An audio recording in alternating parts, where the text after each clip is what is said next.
De wind die maakt het goed koud.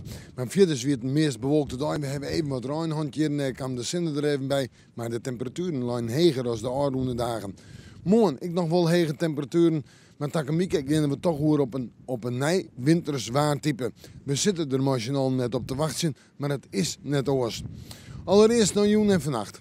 Ja, bewolking, opklarings, is even rein, lichte rein. En zo'n speeltje is het. Temperaturen 2 of 3 graden. En de wind nog altijd nu het zuidelijke richting komend. En de wind is matig en krachtig. De krachtige wind nog in het kust- en waardgebied.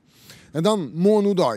Een dag met bewolking. Een dag met, denk ik nog wel even wat zinnen. Maar in de midden vanuit het zuidwesten met een aantal buien. Jawel, en de kans op tongen is daarbij net uitsluiten. Ik wens dit en misschien zelfs wel hagel.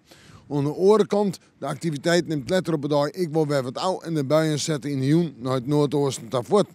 De temperaturen morgen, zo'n of 8 graden. De wind uit zuidelijke richting. En die is matig en vrij krachtig. Betekent krachtig in het kust- en waardgebied. Krijgt 4 van 6 daar. En dan in de nacht eerst droeg, daarna rein en manje het vooruitzicht. Manje lijkt het een droge dag te worden, maar temperaturen om er bij de 4 of de 6 graden heen.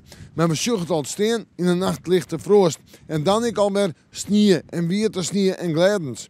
En tieze en maandje, winterwaar, maar hoe daar temperaturen om er bij de 2 graden heen te rijden. In de nacht min 4 en dat wil zeggen lichte frost. En dan kunnen ze zien of misschien wel wat meer centimeter zo'n sneeuw vallen. Dat spant er nog een beetje om, maar dat zal bij u toch meest of hier een dal sneeuw wezen wat er valt.